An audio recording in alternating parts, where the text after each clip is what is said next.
masalah yang gelap, masalah yang tidak mudah. La tutalaqqa illa minas sama', tidak bisa diperoleh keterangan dan tidak bisa diketahui illa minas sama', kecuali dari mendengarkan keterangan dari sumber yang autentik. Artinya masalah perjalanan kita sesudah mati ini sudah cukup banyak dikemukakan macam-macam pendapat, yang sebagian besar pendapat itu berdasar dugaan-dugaan, rekaan-rekaan atau khayalan-khayalan, sehingga disebut takhayyul. Takhayyul itu artinya khayalan. Di samping keterangan-keterangan yang banyak itu, ada yang bersumber dari hadis-hadis dari sabda Nabi. Inilah satu-satunya sumber yang menurut kita orang Islam yang otentik, karena Nabi ini adalah seorang yang langsung mendapat wahyu dari Allah. Ini menurut iman kita. Allah yang menjadi yang disebut Rabbul Alamin, Tuhan sekalian alam.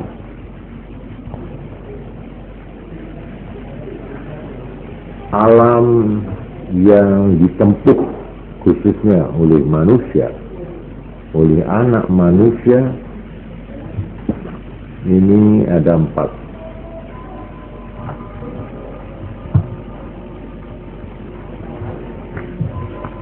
Yaitu yang ditempuh jelas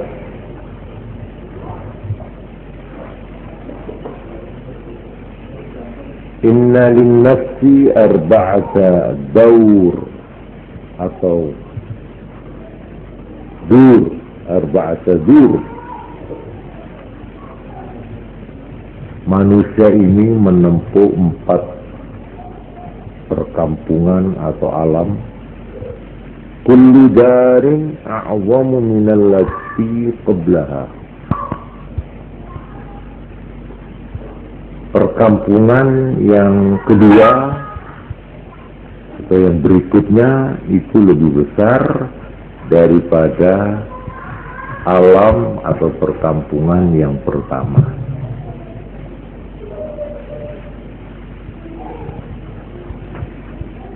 Yaitu yang pertama batnul perut ibu, dalam kandungan, dan itu merupakan yang paling terbatas, paling sempit, dan alam yang penuh kegelapan. Yang kedua, dunia yang kita tempati sekarang ini.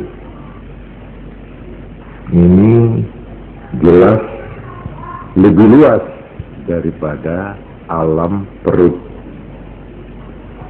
Kemudian yang 3 disebut barzakh. Barzakh itu jangan dibayangkan tanah kuburan yang hanya ukurannya biasanya berapa meter itu? 1,5. Ya, 1,5 atau berapa meter. Tapi bukan itu yang dinamakan alam barzakh. Alam barzakh itu jauh lebih besar dari alam bumi, alam jagat yang kita diami. Perimbangannya seperti perbedaan luasnya alam perut dengan alam bumi. Jadi alam barzakh itu alam di mana kita nanti sesudah mati bertempat tinggal, itu merupakan alam yang lebih besar dari alam bumi kita yang kita tempati sekarang ini. Ini yang ketiga. Kemudian alam yang keempat, yang terakhir, yaitu yang dinamakan surga atau neraka. Dikatakan di sini, walaha fi kulli darin min hadhihi dur hukmun wa sya'nun ghairu sya'nil ukhra. Jiwa manusia kita ini di tiap-tiap tempat alam empat ini mempunyai hukum sendiri dan mempunyai tingkah laku sendiri yang lain daripada hukum dan tingkah laku di alam yang sebelumnya. Jadi kalau kita di dalam perut ibu, kita di sana mengalami kehidupan. Yang kehidupan itu merupakan satu tatanan hidup yang mempunyai hukum-hukum sendiri. Jadi hukum alam perut. Lalu sekarang di dunia, di bumi ini, di mana kita tinggal sekian puluh tahun, entah 60, entah 70, entah 100 tahun. Di sini kita juga berada di dalam satu alam yang mempunyai hukum sendiri dan mempunyai tingkah laku sendiri, lain dengan waktu di dalam perut. Ini sudah jelas yang disebut hukum alam, ya, itu biasanya ya hukum yang ada di bumi. Lalu yang ketiga,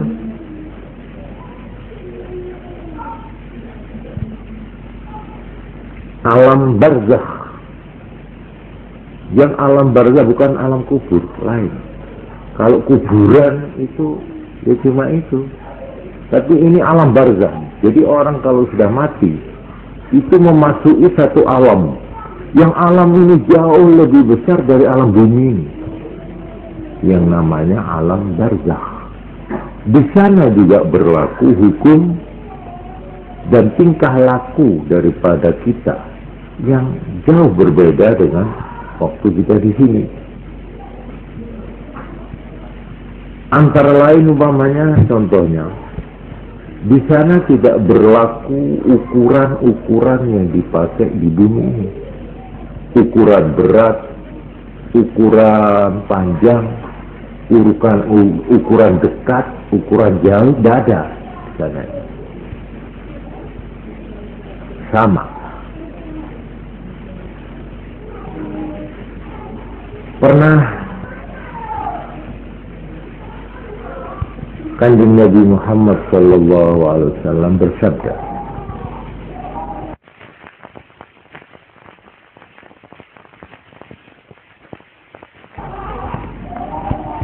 ada sahabat yang mati. Sesudah itu Nabi bersabda begini, asbaha hadza murtahilan 'anid dunya wa tarakaha li ahliha. Sekarang orang ini telah berangkat, mulai berangkat dari dunia bumi, dan alam bumi dunianya ini ditinggalkan untuk keluarganya, untuk yang masih tinggal di sini. Wa in kana qudira, fa in kana qad radiya fala yasurruhu ay yarji'a ila dunya. Kalau orang yang mati ini telah mendapat keridhaan Allah, dapat ketenteraman dan kesenangan, fala yasurruhu, maka tidak menggembirakan orang ini ayarji'a ila dunya, untuk kembali lagi ke bumi. Jadi orang yang tadi sudah berangkat ke alam barzakh, andai kata ditawari untuk kembali lagi ke dunia bumi ini, dia tidak mau. Kama la yasurru ahadakum ayyarji'a ila batni ummih, seperti halnya kamu tidak senang kalau dikembalikan ke perut ibunya. Kita yang sudah lahir di dunia, yang sudah punya rumah, punya Honda, kita disuruh kembali lagi ke alam perut bumi, perut ibu, tentu kita tidak mau. Tidak mau. Begitu juga orang mati. Kalau dia senang dan berbahagia, dia tidak ingin dikembalikan lagi untuk menempati rumahnya yang paling baik se-Jember, yang punya mobil yang paling baik, dia tidak mau dia. Ini sabda Nabi Sallallahu Alaihi Wasallam. Barzakh, alam barzakh ini sudah termasuk alam akhirat. Tetapi nama barzakh itu sendiri itu pematang, pemisah. Jadi barzakh itu pemisah, seperti galengan itu apa? Sawah, ada apa itu namanya? Pematang. Nah, pematang. Jadi barzakh itu pematang, arti letterletnya. Jadi disebut barzakh karena dia memang sudah mulai di akhirat, tapi masih belum sepenuhnya akhirat. Ibaratnya apa itu? Orang mau naik kendaraan gitu, belum naik dia itu, dia baru menunggu. Jadi barzakh itu alam menunggu kelanjutan perjalanan. Jadi dari alam bumi masuk ke alam barzakh, ini kita di sini ini istirahat, katakanlah istirahat.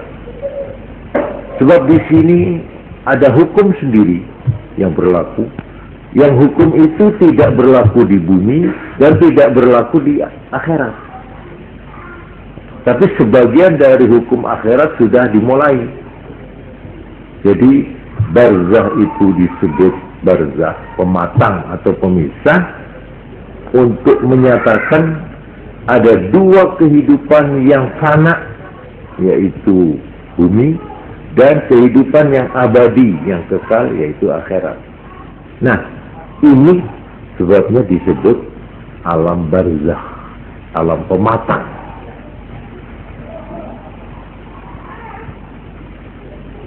Malah dikomentari di sini,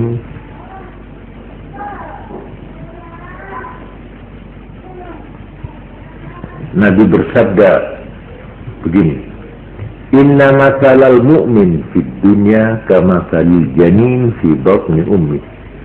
Perumpamaan seorang yang beriman di dunia ini seperti halnya apa? Janin, embrio ini apa? Jawa, apa? Bahasa Jawanya? Jabang bayi. Seperti jabang bayi. Idza kharaja min batniha, kalau dia keluar dari perut ibunya, baka ala makhraji, dia menangis waktu keluarnya itu.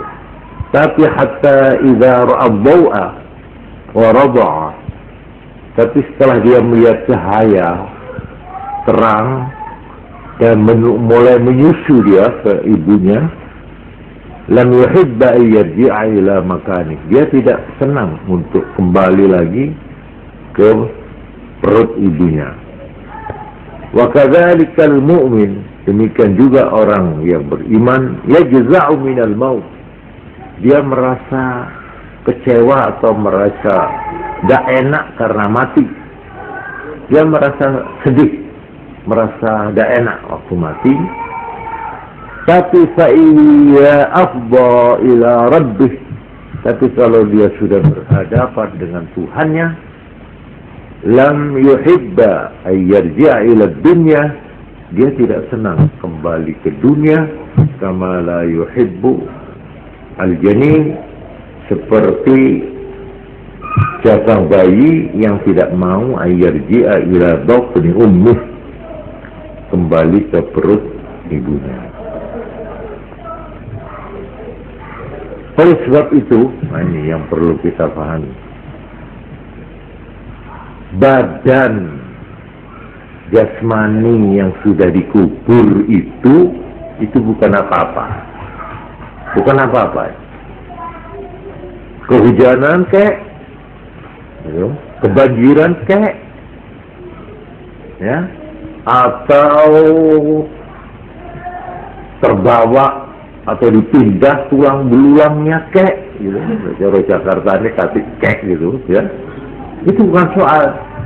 Nah ini, qala Abu Amr sahibus Suqya, seorang tabi'i mengatakan, marra bina Abdullah ibn Umar, pernah sahabat Abdullah ibn Umar lewat di muka kita, wa nahnu subyan, sedang waktu itu kita masih kanak-kanak. Fanazara ila qabrin, maka sahabat Ibnu Umar melihat ada kuburan. Fa'idha jumjumatun badiyah, tiba-tiba tengkoraknya itu muncul. Di kuburan itu ada tengkorak muncul. Fa'amara rajulan fawaraha, terus sahabat Ibnu Umar ini menyuruh orang suruh nguruki, jadi suruh mendem gitu. Itu urukan.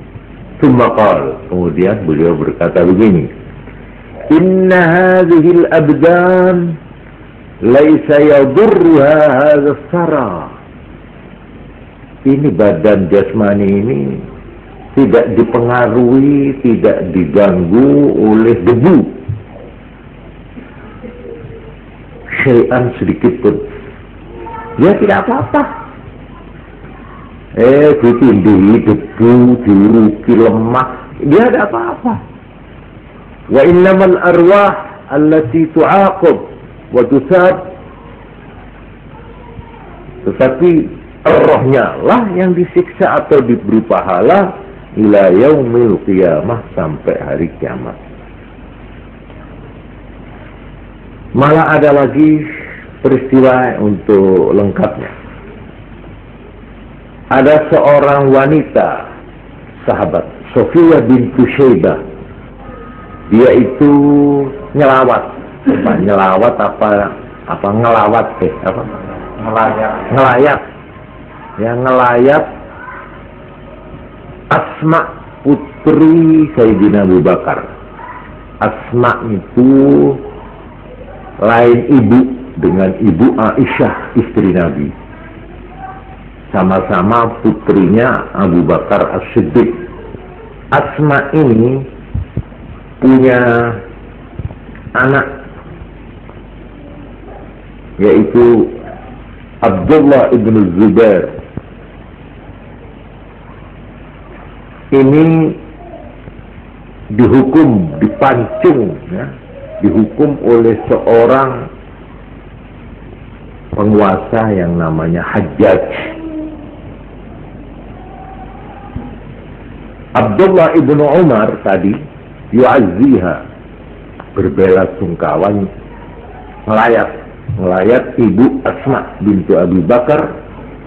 Faqal, terus beliau berkata, ya hadhihi, wahai ibu, ittaqillah, bertakwalah kepada Allah, wasbiri, dan tabahlah.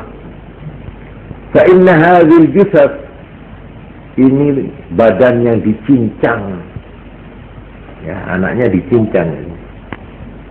Laisat bisyai, ini bukan apa-apa. Wa innamal arwah indallah, tapi rohnya ini sudah di sisi Allah. Jadi kuburan itu sebenarnya apa?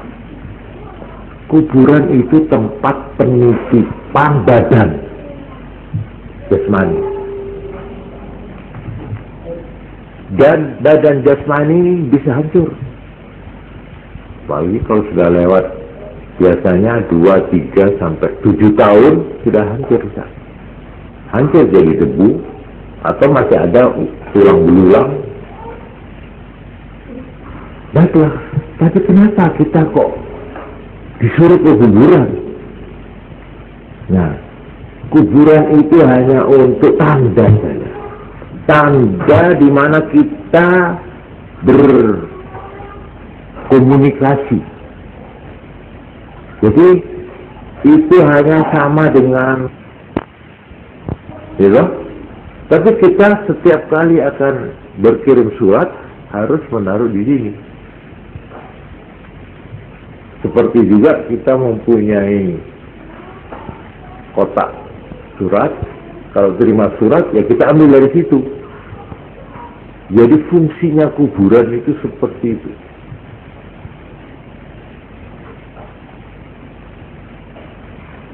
Apakah roh itu hadir? Ya, hadir pada saat-saat tertentu, yaitu setiap kita datang ke sana, lalu kita mengucapkan salam, roh itu datang. Assalamualaikum, sudah berada di situ. Waalaikumsalam. Tapi seperti sudah saya terangkan dulu, badan itu sudah tidak bisa dipergunakan lagi oleh roh ini. Jadi umpamanya, katakanlah kita mati, badan kita sudah terbujur di situ, kuburan. Kita buka umpamanya ini ya, kita buka ini kuburan. Seperti ada itu, kalau polisi mau memeriksa itu kan dibongkar. Ini sudah tidak apa-apa, ini bukan apa-apa. Itu sudah seperti Honda yang tidak ada penumpangnya, tidak dihidupi, ya sudah, geletaan gitu saja. Umpamanya bicara sama dia, iya. Umpamanya hidungnya kita pegang, hei, kenalan aku kan. Ya tidak bisa omong apa-apa dia. Yang benda mati. Tapi kalau kita uluk salam, nah ini rahasia agama ya di sini. Rohnya itu dikembalikan. Tapi ini tidak bisa bergerak. Sudah tidak bisa roh itu menggunakan alat kendaraannya ini. Itu namanya mati.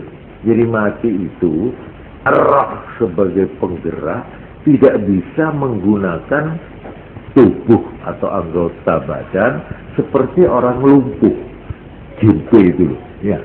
Orang lumpuh itu, ya, mau bergerak tidak bisa, lumpuh sudah. Nah, lumpuhnya kakek sekujur badan.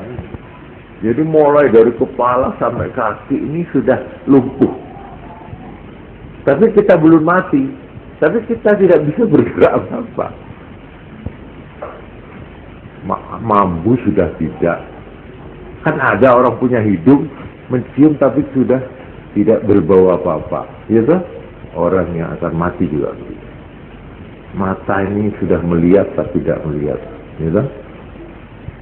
Malah yang terakhir, anggota badan yang bisa dipergunakan sampai detik habisnya roh nyawa dicabut, kuping. Ini yang terakhir, kuping. Jadi semuanya sudah tidak berfungsi. Badannya, kakinya, matanya, otaknya juga sudah tidak bisa bekerja normal. Mata sudah tidak lihat, ini pencium sudah tidak mencium. Kita melihat orang sudah tidak kenal lagi. Tapi kuping masih. Karena itu talqin sunat. Jadi suruh nyebut itu. Allah, Allah, Allah. Sebelum dicabut, dia tetap mendengar dengan terang. Ini orang sebelum mati. Tapi kalau sudah mati, namanya seluruh organ, seluruh anggota badan sudah tidak bisa digunakan lagi oleh rohnya. Karena itu di dalam cerita hadis dikatakan,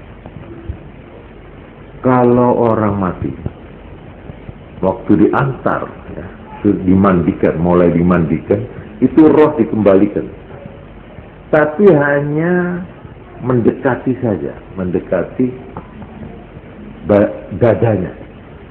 Jadi roh itu di atas dadanya, tapi tidak sampai kontak, bisa menggunakan anggotanya, tidak.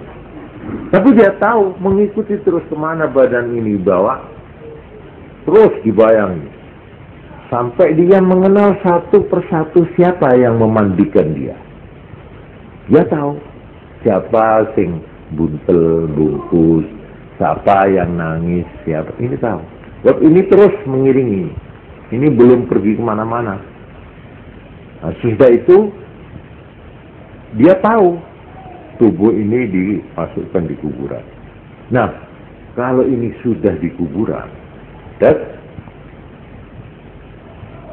maka begitu orang yang di kuburan itu sudah mulai kembali, ini terus dikembalikan oleh Tuhan, nemplek lalu, kembali hidup normal, hanya untuk berhadapan dengan malaikat, untuk kepentingan interogasi, untuk ditanya. Nah itu badannya itu berguna lagi. Jadi dia berbaring begitu, ya melek lalu. Tapi ya pada saat itu, sesudah itu diambil lagi roh itu, berpisah lagi. Nah di sini, di mana lalu roh ini? Badan sudah tidak fungsi lagi yang ada di kuburan. Karena itu kita lihat seperti di Mekah, kuburan di Mekah itu karena terlalu banyak yang mati. Itu setiap tahun kuburan di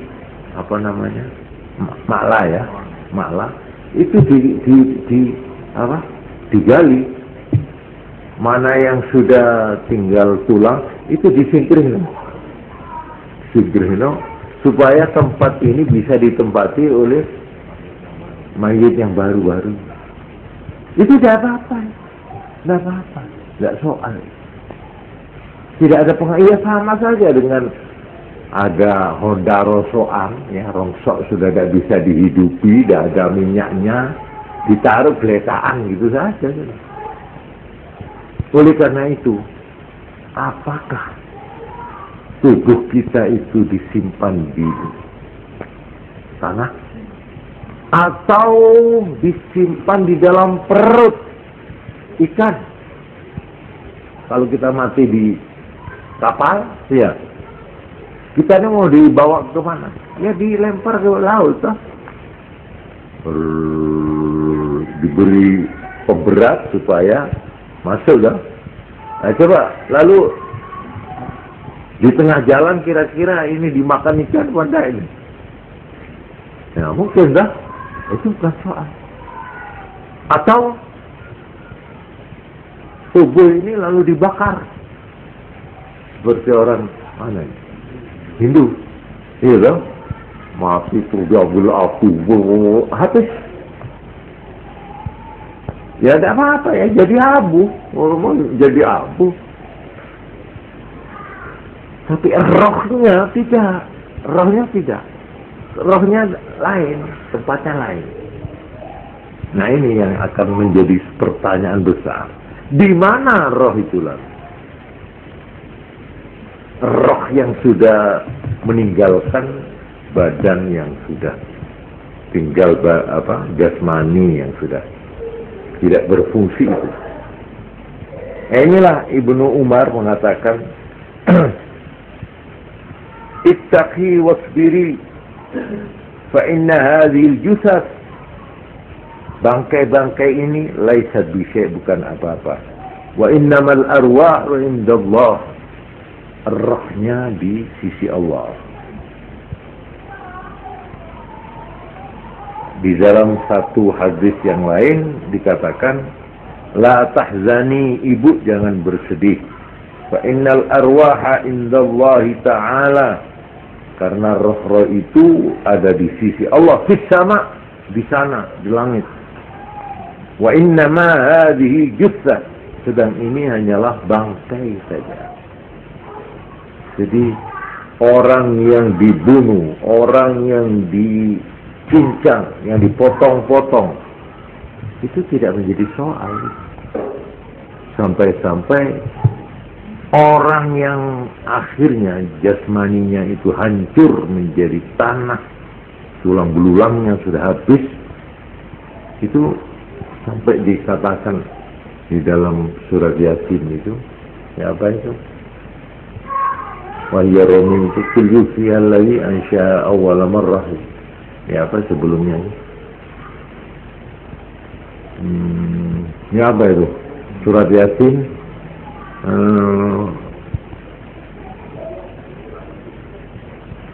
Insyaallah.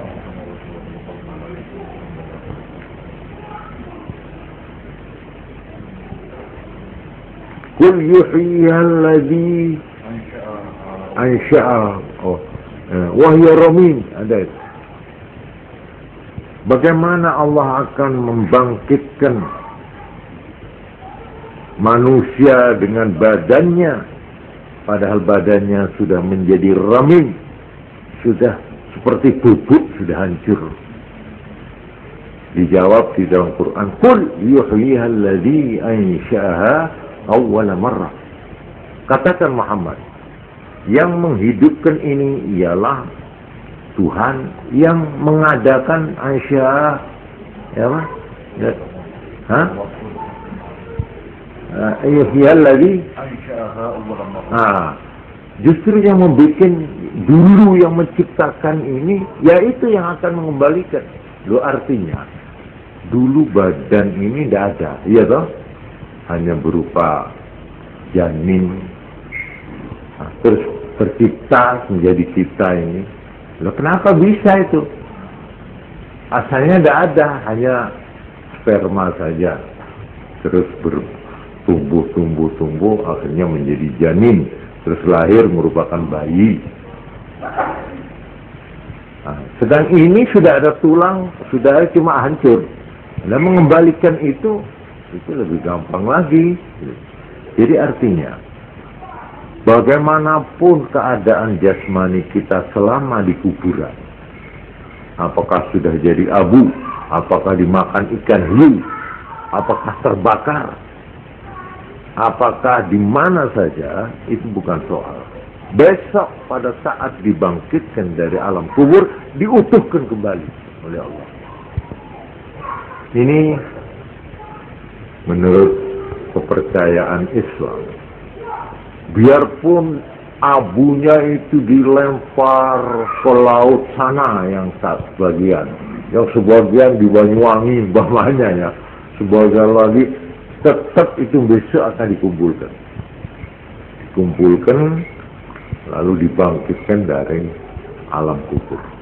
Ini sesuatu yang tidak diragukan lagi, karena dalilnya kecuali hadis juga Quran. Cuma yang menjadi pertanyaan besar, lalu rohnya itu selama di alam barzah itu di mana tempat? Nah inilah yang di dalam hadis-hadis banyak redaksi-redaksi yang satu dengan yang lain itu berbeda-beda.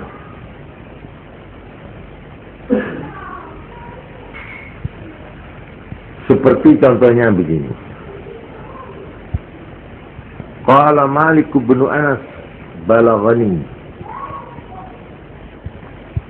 anna arwahal mu'minin mursalatun tadhhabu haitsu sya'at. Saya menerima hadis, katanya Imam Malik bin Anas, Imam Maliki, bahwa roh-roh orang mukmin itu dilepaskan, dibiarkan, tazhabu haitsu sya'at, kemana saja dia mau pergi. Ini ada sebuah hadis. Jadi sedikitnya, karena ini banyak ini. Ada lagi yang mengatakan inna arwahal mu'minin fi barzakhin minal ard tadhhabu haitsu sya'at. Ada di lapisan bumi, ya, dia berangkat kemana saja. Ada yang mengertikan yang dimaksudkan barzakh di sini yaitu antara langit bumi. Jadi arwah itu tidak berada di dalam perut, tapi di antara langit dan bumi. Itu arwahnya orang mukmin. Ada lagi redaksi yang lain. Fa inna arwahahum fil jannah. Rohnya itu berada dalam burung, ditempatkan di satu burung akhirat ini. Dan burung ini terbang di halaman sorga, tapi belum masuk ke sorga, di halaman, dimakan itu simariha, apa itu, buah-buahan pepohonan yang ada di halaman sorga. Ada ini hadis yang mengatakan begitu. Ada lagi yang menerangkan bahwa arwah orang mukmin itu dikumpulkan di satu tempat yang namanya Illiyin. Illiyin. Tapi betapapun ya berbeda-bedanya, yang jelas satu, bahwa roh itu tidak di kuburan itu, tidak. Tapi ketika kita datang ke sana lalu uluk salam, hadir dia. Hadir. Karena itu ada hadis yang mengatakan, kalau kamu mau datang ke kuburan, datanglah hari Jumat, malam Jumat sampai asarnya Jumat. Karena semua roh itu kembali pada malam Jumat, hari Jumat sampai asar. Jadi mulai maghrib, nah itu kita bisa bertemu di kuburan sana. Roh-roh itu dikembalikan ke kuburannya. Kalau sekarang kita bermimpi atau menampak orang yang sudah mati jegrek persis, ya, bentuknya, malah pakaiannya dia, kalau celana ya celananya dia persis sudah. Nah itu apa Pak? Padahal ini sudah kira-kira 10 tahun atau 15 tahun, kira-kira jasmaninya sudah hancur itu, tulang belulangnya sudah habis. Tapi saya ketemu baik dengan mata kepala atau ketemu dalam mimpi. Nah itu disebut alam misal. Jadi alam misal namanya. Alam misal itu lebih tebal dari roh yang halus dan lebih halus dari jasmani yang kasar. Jadi alam misal itu tengah-tengah antara alam ini fisik dan alam rohani. Itu namanya alam misal. Ya memang itu, memang betul-betul orangnya. Andai kata ini kita melihat ada orang, ayah kita atau ibu kita yang sudah 20 tahun yang lalu bawahnya ya, sudah meninggal. Kok masuk rumah kita lihat, kita salaman tidak bisa, kita demok tidak bisa dijamah itu. Kok sudah tidak merupakan fisik lagi. Tapi gambaran itu, ya itu sudah. Memang betul dia. Itu satu. Atau kalau tidak demikian, ini yang harus hati-hati. Badan orang yang sudah mati itu dipinjam oleh jin dan setan. Nah, ini yang kadang-kadang kita itu salah menilai. Kanjeng Nabi Muhammad SAW bersabda, satu-satunya setan dan jin yang tidak bisa meminjam bentuk orang lain hanyalah bentuk saya. Oleh karena itu kalau kamu ketemu saya Nabi Muhammad, baik di dalam mimpi atau di luar, itu memang saya sungguh, bukan setan, bukan jin. Tapi kalau bukan kita, itu bisa dipinjam oleh jin. Jin, malaikat itu sama. Dia bisa berubah-ubah bentuk. Dia bisa berupa kucing seperti itu jin yang umumnya itu ular. Nah itu ular itu betul. Atau anjing itu badannya jin itu, cuma dia pinjam bentuknya itu apa namanya itu berubah. Seperti malaikat juga pinjam bentuk orang bisa. Malaikat Jibril pernah meminjam badannya atau jasmaninya Dahya. Ada sahabat Nabi namanya Dahya. Dahya itu datang ke Nabi. Nabi itu menghormatinya bukan main. Wah, dia ambilkan lemeh, hormat. Padahal ini santrinya ini. Sampai Ibu Aisyah itu merasa bingung, merasa heran. Jadi sudah keluar tamunya itu. Ibu Aisyah tanya, saya kok aneh dan heran Nabi. Penjenengan kok ngeladeni Dahya kok luar biasa. Dia kan murid kita, sahabat. Tersenyum Nabi. Itu bukan Dahya, itu malaikat Jibril yang datang mendo-mendo sebagai Dahya. Itu Nabi menerangkan. Dan memang malaikat Jibril itu kalau bertemu Nabi yang menggunakan bentuk aslinya hanya 2 kali, yaitu waktu di Sidratul Muntaha, waktu Mi'raj itu malaikat Jibril menampakkan diri dalam dalam wujudnya yang sebenarnya. Itu hanya 2 kali pada Nabi. Yang satu sesudah wahyu diturunkan Iqra, lalu ada 40 hari tak berapa itu tidak ada wahyu lagi. Nabi sampai susah.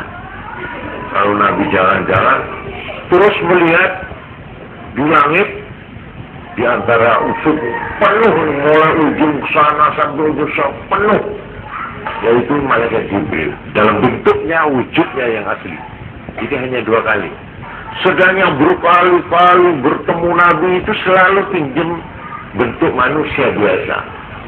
Nah inilah jadi alam misal. Jadi kita kalau melihat umpamanya ke kuburannya, terus dikakoni, ada orang seperti keluar dari kuburan, persis dia muhi. Yang muhi itu karena ada yang pernah ke sana lihat yang muhi. Nah itu satu di antara 2. Atau itu alam misal, atau itu apa? Jin. Jangan kita mudah terkecoh. Itu jin. Malah yang lebih ngeri di dalam kitab di mana dikumpulkan dari macam-macam hadis oleh Imam Al-Ghazali. Kitab ini namanya Ad-Durratul Fakhirah fi Kashfi Ulumil Akhirah. Mutiara yang megah yang menyingkap ilmu tentang akhirat. Ini tipis kitabnya. Tapi ini diambil dari himpunan hadis-hadis di mana beliau mengatakan fa inni ma'atika illa bibayyinatin. Saya tidak mendatangkan keterangan di sini kecuali dengan dalil syahidallahu ala ma aqul, yang Allah menyaksikan apa yang saya katakan ini, wa yusaddiqu maqalati, dan karangan saya ini dibenarkan oleh Al-Qur'anu, oleh Quran, wa ma sahha min hadits Rasulillah sallallahu alaihi wasallam. Jadi ini dikumpulkan dari dua sumber, dari Quran dan dari hadis-hadis. Di sini antara lain diterangkan bagaimana orang yang mula-mula mengalami mati. Di sini digambarkan pada saat nyawa itu sudah mulai naik turun di sini. Itu kan itu kira-kira berapa lama itu? 5 menit. Ada yang lama, itu ada yang nggak mati-mati itu kan ada loh. Ada setengah jam. Nah, di saat nyawa ini sudah bergerak di sini dikatakan wa inda istiqrarin nafas at-taraqi wal irtifa' yuradu alaihi al-fitan. Mayit itu sudah tidak bisa bergerak, ini nyawa ini di saat itu datanglah ujian-ujian. Wadhalika, yaitu anna iblis qad anfadha a'wanahu ila hadha al-insan. Iblis khusus mengirim orang-orangnya, anak buahnya, kepada orang yang akan mati ini, yang nyawanya sudah begini itu. Ya. Iblis mewakilkan tugas-tugas kepada mereka. Fayatunal mar, maka datanglah pembantu-pembantu anak buah iblis itu pada orang ini. Wa huwa fi tilkal hal, orang ini dalam keadaan itu. Gitu sudah, orang sudah deg-degan semua, sudah tinggal break gitu awis ya. Fayatamassalun, maka anak buah iblis itu mendo ya, termasuk misal meminjam rupa fi suratin, di dalam bentuk-bentuk min salaf, dari orang-orang yang sudah terdahulu, minal ahibba al-mayyitin, dari orang-orang yang dikasihi oleh si mayit, oleh si calon mayit. Jadi datang teman sampean, kok sampainya? Iya, aku kancamu biyen sak kantor yang mati 10 tahun yang lalu. Datang, tapi itu anak buahnya iblis, juga orang tuanya. Kalau istri-istrinya menjelma, kalau dia istri, suaminya datang yang sudah mati itu, ya persis. Lalu apa mereka itu? Kal abi, seperti ayah, wal ibu, wal dipinjam semua itu rupa itu, seperti saudara, wal ukhti, saudara perempuan, was sadiqil hamim, seperti juga teman yang akrab. Fayaqulu lahu, maka si orang ini berbicara, anta tamu ya fulan, mamanya saya selamat, kamu sebentar lagi akan mati. Wa nahnu qad sabaqnaka fi hadha sya'n, saya sudah lebih dulu mati daripada kamu. Kamu kenal toh saya siapa? Penjenengan bapak kula, penjenengan marang kula, penjenengan sampean niku adikku, kekasihku, utawa kancaku. Kenal dia. Apa dia bilang? Famurah Yahudiyan. mati Yahudi. Fahuwa dinul makbul 'inda Allah Ta'ala. Karena hanya agama Yahudi saja yang diterima oleh Allah. Saya saksinya. Ini orang yang datang tadi itu. Fa in sarafu anhu wa aba. Kalau mereka itu pergi dan si orang yang mau mati ini tidak mau, masih bilang, tidak, saya Islam, saya mukmin, ya. Datang lagi, ja'a akhir, datang lagi rombongan pembantu iblis. Fakal terus bilang pada ini orang yang akan mati mau sekarat ini, mut nasraniyan, matilah sebagai orang Nasrani. Fa innahu dinul Masih wa nasakha bi din Musa. Inilah agama yang diterima yang telah menggantikan agama Yahudi. Tadi Yahudi. Wa yakuruna lahu aqaida kulli millah. Dan dia menuturkan kepercayaan masing-masing agama itu. Jadi kamu nanti begini ya, harus bertekad bahwa ini ya menurut ajarannya masing-masing agama itu. Fa inda dzalika yuzihullahu man yuridu zayra. Dan pada saat itulah orang yang ditakdir tidak selamat menggok imannya pada waktu diselewengkan oleh Tuhan, ya. Oleh karena itu di sini dikatakan inilah makna maksud firman Allah, Rabbana la tuzigh qulubana ba'da idh hadaitana wa hab lana min ladunka rahmah innaka antal wahhab. Jadi pada saat nazak itu sudah mulai ini doa ini yang artinya Rabbana, wahai ya Tuhan kami, la tuzigh, jangan kamu menggokkan, jangan kamu nyelewengkan qulubana, hati kami, ba'da idh hadaitana, sesudah kemarin engkau sudah memberi petunjuk aku. Wa hab lana min ladunka rahmah, anugerahilah aku daripadamu rahmat, kasih sayangmu, innaka antal wahhab. Rahmat itu adalah dalam bentuk malaikat Jibril. Jadi kalau orang ini memang akan mati Islam, mati selamat, mati mukmin, maka Allah mengirim rahmat kepada orang ini. Yang diminta wahab lana min ladunka rahmah. Rahmah itu yaitu dikatakan wakila huwa Jibril alaihissalam. Kemudian malaikat yang dikirim ini yang rahmat tadi, fatarada anhu, kotorannya dilemparkan oleh setan-setan itu, fayatabassamul mayyitu dhahikan la mahalata, dan si mayit itu baru tersenyum dia. Karena ini belum mati ini, dia tersenyum karena sudah hilang itu, dibersihkan itu debu-debu yang menampakkan pemandangan yang ngeri-ngeri tadi itu dihilangkan semua, dia ketawa, kelihatan jernih. Wa katsirun man yura mutabassiman fi hadhihi al-halah farihan masruran bil bashir alladhi ja'ahu rahmatan min Allah. Jadi banyaklah orang yang akhirnya matinya pun dalam keadaan tersenyum, ya, tersenyumnya kan tadi itu, ya. Yaqulu ya fulan ma ta'rifuni ila Jibril wa haula a'da'u min asyayatin.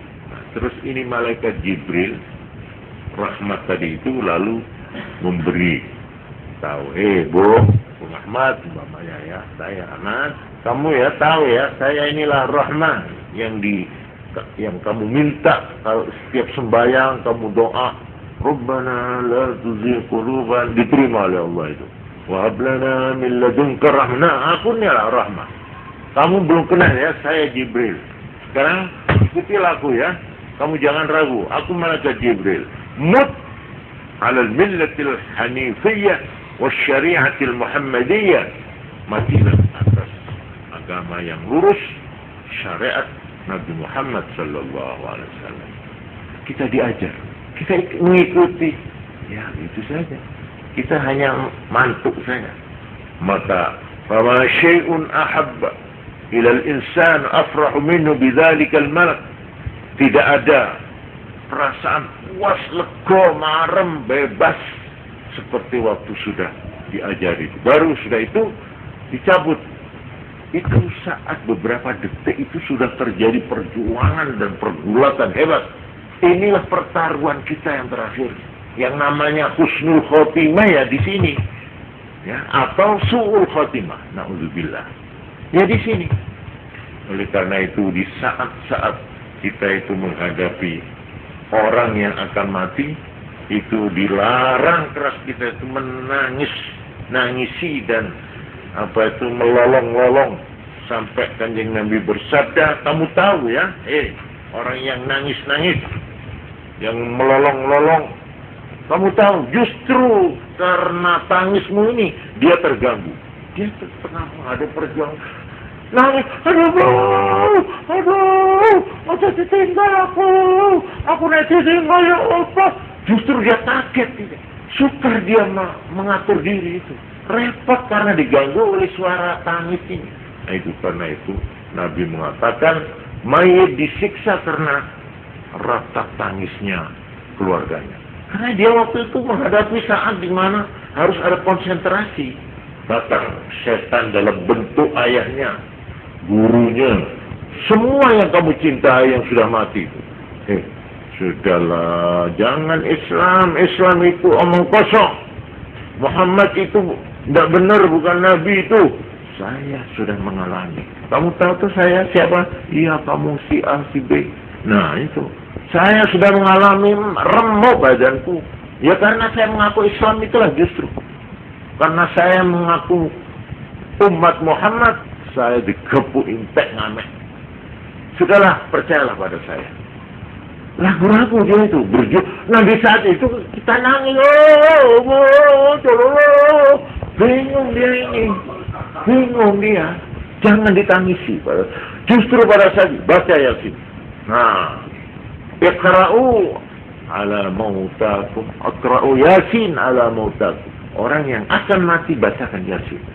Mautakum itu ada dua, yang sudah mati atau yang akan mati. Kalau dibacakan Yasin, aduh, udah ada. Seperti orang, sumuk dikipas. Seperti orang ketekak, kancingnya dibuka, dasinya dibuka.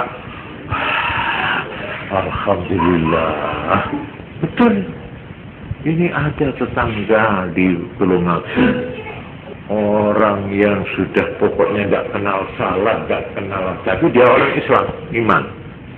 Dia nangis minta supaya Kiai Mujib mertua saya itu dipanggilkan. Kalau Kiai Mujib, ini teriak, datang dibacakan Yasin. Masya Allah, dia senang bukan main.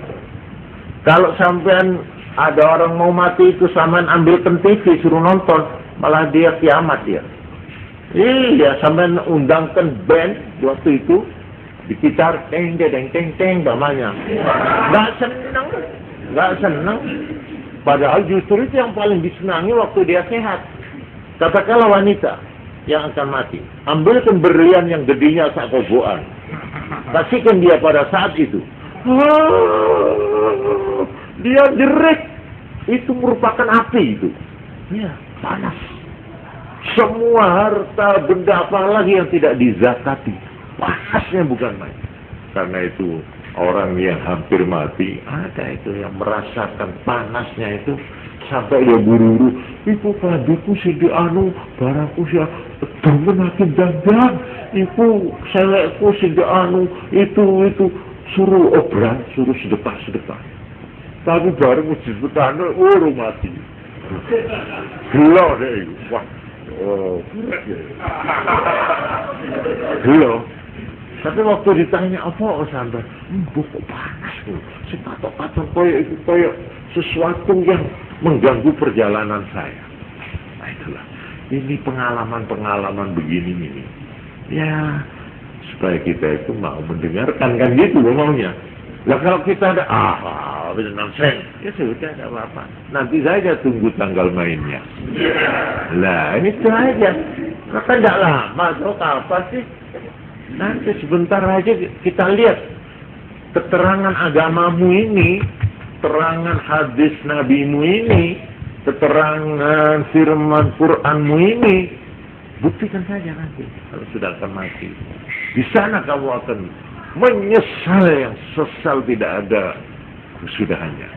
Malah waktu orang itu sudah sampai di sana, dia diberitahu, ini ada hadis di mana orang apabila sudah hampir mati, maka orang itu tidak akan mati sebelum dia diberitahu apakah dia termasuk penduduk surga, apakah dia termasuk penduduk neraka. Itu sudah hampir tinggal 2-3 tarian saja.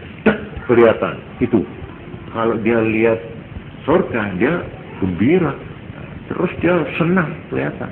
Tapi kalau tidak, di sana dia meraung-raung, ya Allah, kembalikan aku sebentar saja. Saya mau menebus. Saya kalau diberi umur 1 hari saja, saya akan mulai bangun sampai tidur sembahyang tok. Tidak makan, tidak ngising. Ya, tapi sudah lewat. Kalau sudah idza jaa ajaluhum la yastakhiruna sa'atan wa la yastaqdimun. Tidak bisa minta mundur, tidak bisa minta maju. Kalau sudah sampai prit, jadi inilah ya yang akan dan pasti kita akan mengalami. Ini bukan guyon, ini bukan omong kosong. Pasti, seperti pastinya kita lahir dari kandungan ibu. Cuma kita ini kadang-kadang sesuatu yang pasti tapi tidak pernah kita hayati. Atau ya takut kita itu menghayati. Tapi ini pasti, pasti. Allah tidak akan berdusta.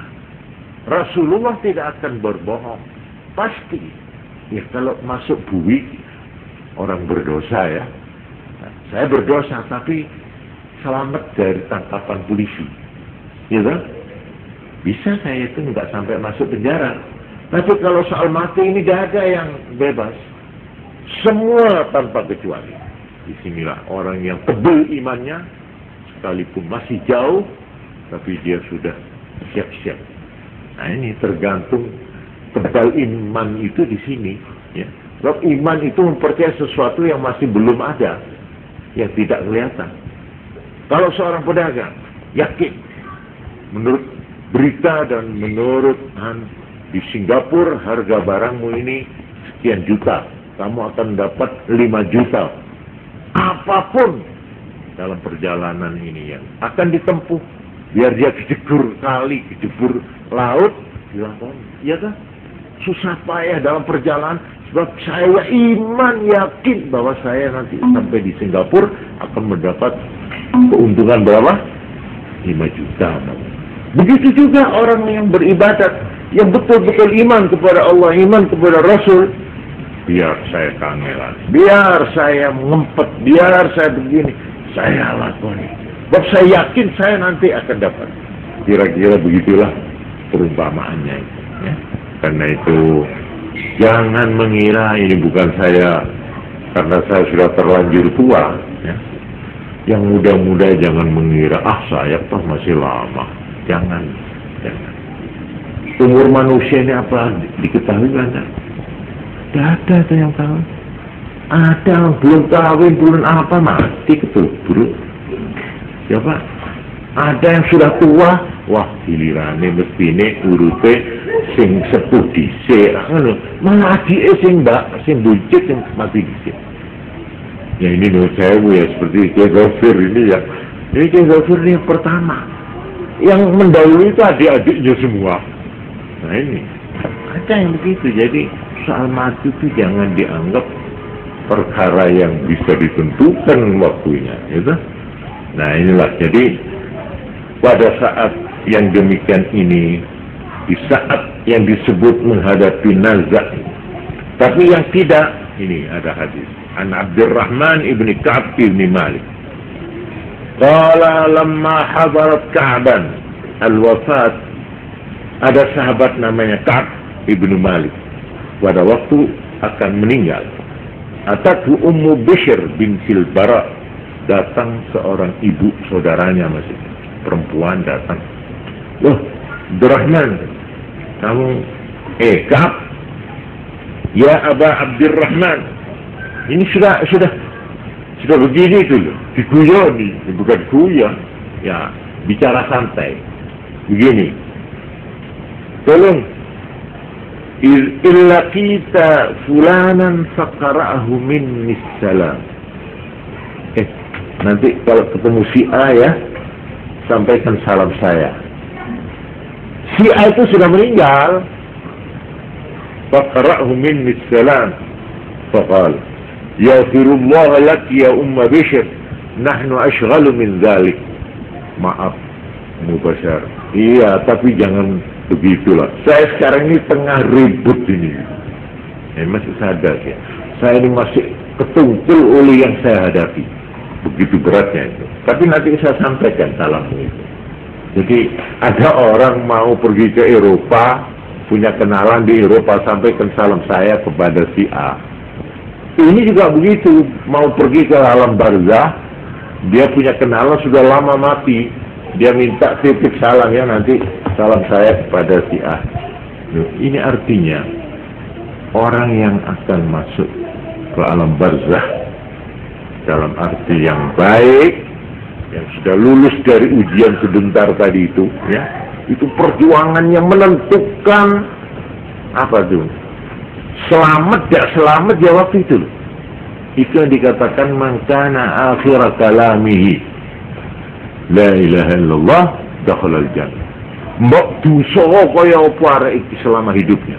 Tapi kalau pada saat detik-detik tadi itu yang saya gambarkan, kok diam tetap Allah la ilaha illallah, masuk surga dia. Sekalipun ya mampir dhisik nang neraka gitu loh. Tapi masuk surga akhirnya. Termasuk mukmin yang dijamin. Ya. Ini orang yang bisa mempertahankan la ilaha illallah pada ujung hidupnya ya, pada tutup usia. Nah, dalam keadaan yang normal, orang ini nanti akan dijemput. Begitu dia masuk ke alam barzah, dia bertemu dengan semua kenalannya. Ayahnya, ibunya, istrinya, suaminya, adiknya, anaknya, semua menyambut. Wah, seperti kedatangan tamu di sini. Sama. Itu pertama kali. Sesudah ditanya tentunya ya. Jadi begitu sudah masuk kuburan, maka nanti datanglah urut-urutannya yang nanti akan saya uraikan lagi pada saatnya ya. Jadi ini sekedar untuk menggambarkan betapa ketika kita itu mau keluar dari dunia ini masuk ke alam yang ketiga, itu sama dengan betapa ketika bayi yang ada di perut mau keluar, ya apa itu perjuangannya? Bukan hanya anaknya, ibunya juga berjuang. Dan mati hidup itu sudah pertaruhan nyawa buat ibu. Ya, anaknya juga butuh. Kecil-kecil dia mau keluar tuh, gitu. Jangan dikira enak-enakan itu. Itu berjuangnya luar biasa itu. Warung bos lepas, nangis dia itu. So, dia betul-betul sakit itu. Ya kira-kira 10 kali itulah kalau kita mau mati. 10 kali. Ya, ketika mau matinya itu loh. Bagaimana dia melihat malaikat yang datang mendadak. Kalau kita orang baik ya gak apa-apa ya. Tapi kalau banyak dosa, itu yang namanya malaikat-malaikat yang meminjam bentuk yang paling mengerikan.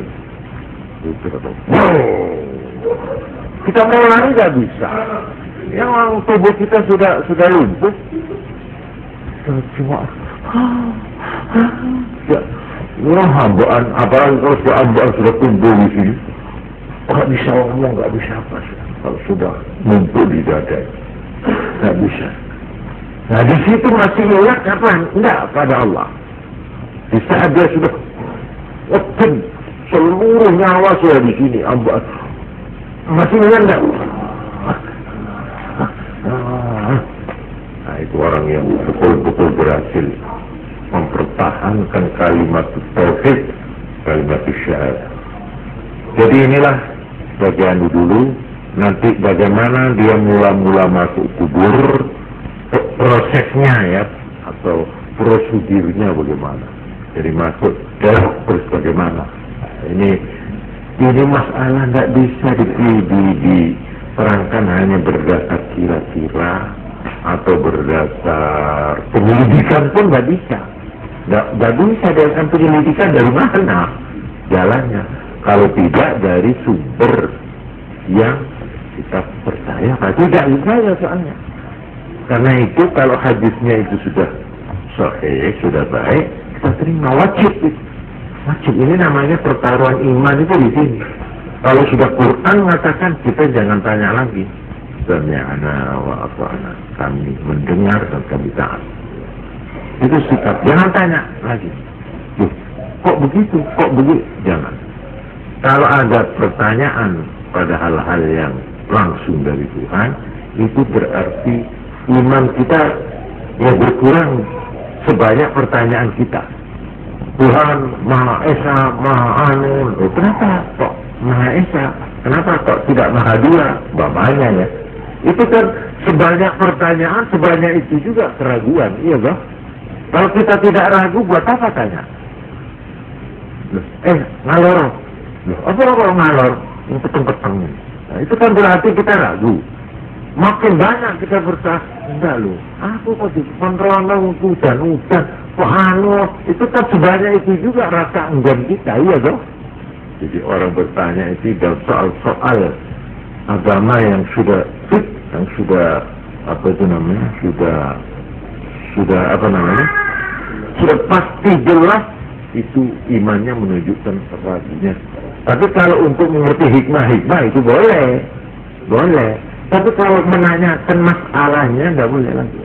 Jadi kalau Nabi sudah mengatakan, ya ini besok begini, ya kita percaya itu saja. Ya kalau tidak percaya sambil menunggu. Nah kalau sudah utangnya wis kumat, ya, atau sesak, atau kencing manisnya sudah borok, sudah tidak ada harapan, nah baru kali aku tak butek ngebiyen malam Jumat kok cara ingin sosiale. Boleh aja, tunggu aja. Kalau sudah mulai ketek-ketek, oh istilah itu boleh. Nanti ada malaikat datang apa-apa, sudah mulai sudah takut ya, sudah mulai sesalan bisa. Gak ada sesalan yang paling menyesalkan melebihi pada saat-saat.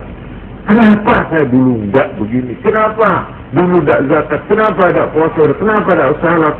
Kenapa? Itu semua dipukul kepada diri. Kenapa kamu dipukul dia?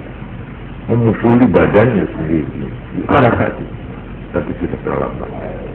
Di saat itu, sekalipun kita tobat, tutup. Kalau katanya Nabi, kalau nyawa ini sudah sampai di tenggorokan, orang mau berteriak-teriak tobat, tutup, tidak diterima. Tobat itu artinya kan sanggup untuk memperbaiki. Nah waktunya kapan orang sudah nyawanya di sini? Lu kapok, gusti saestu.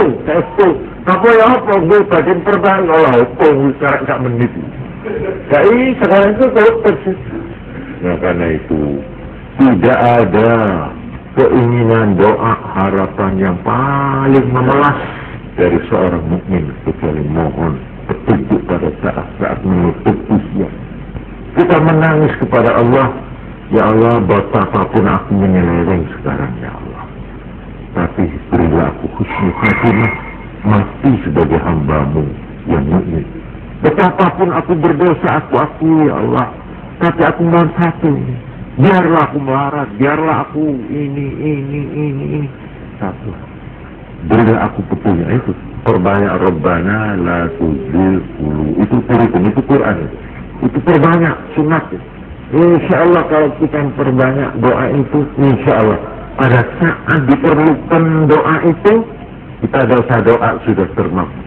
Rabbana ya la tuzigh qulubana ba'da idh hadaitana wa hab lana min ladunka rahmah innaka antal wahhab. Sendirian sambil nangis nang Allah. Ya Allah, Justru ini nanti doa ini berlaku pada saat kita di ujung hidup itu. Nggak usah dibaca waktu itu, ini sudah diterima oleh Allah. Jadi kalau kita mulai sekarang memperbanyak doa itu sudah akan dipenuhi Allah pada saat kita membutuhkan, yaitu pada ujung hidup kita, umur kita. Ya mudah-mudahan diterima oleh Allah kita ini, ya. Dan saya ikut bersama sampean untuk memperbanyak doa ini, ya. Dibaca sendiri atau bersama-sama boleh aja. Rabbana la tuzigh ini qulubana, hati kami, tidak untuk diri sendiri tapi juga mohonkan untuk anak-anaknya, keluarga semua. Mudah-mudahan didengar. Insya Allah kalau dengan penuh pengertian, ya, doa itu makin makin berkesan di dalam hati dan mudah-mudahan diterima dengan ikhlas, ya. Sekian saja, Allah alam bisawab. Ini saya anukan hadis yang pada saat kita sudah sampai di sana, Nabi bersabda, laqimu mautakum syahadata alla ilaha illallah wa anna muhammadar rasulullah. Pada saat itu talqinlah, pimpinlah, diktilah orang-orangmu yang akan mati itu dengan baca syahadat la ilaha illallah muhammadur rasulullah. Kalau sudah sangat berat, sudah tinggal sedikit, ya, maka cukup Allah saja. Jangan panjang-panjang. Jangan asyhadu an la ilaha illallah. Repot mengira terus payah. Jadi cukup Allah. Dan di telinganya itu sambil bisik. Allah, Allah. Dengar itu. Suara begini itu. Oke, Allah, Allah. Dengar. Jelas. Dia menirukan, kalau orang baik menirukan. Ini jangan lupa saat-saat. Seperti juga jangan lupa kalau kita menerima kelahiran bayi, jangan lupa azan. Ini betul ini, saya betul-betul perkara remeh tapi ini penting. Begitu perocot, azan. Telinga kanan, tamat, telinga kiri. Jadi Nabi melakukan ini pada cucunya, Sayyidina Husain. Ya. Itu lahir proses, Allahu Akbar, Allahu Akbar, Allahu Akbar, Allahu Akbar. Jadi dia itu sebelum dengar suara jangkrik, suara apa-apalah, ya, sampai suara ibunya sendiri dia belum dengar, pertama yang masuk ke telinganya adalah azan. Telinga kiri, tamat. Sunat. Seperti juga sunat kalau anak ini nanti akhirnya akan mati, lahir di alam barzah, meninggalkan alam sini, sunat dibisi lagi Allah, Allah, Allah. Jadi lahir ke bumi ini dengan azan, lahir ke alam barzah dengan kalimat tauhid. Sekian saja. Allah alam bisawab. Assalamualaikum warahmatullahi wabarakatuh.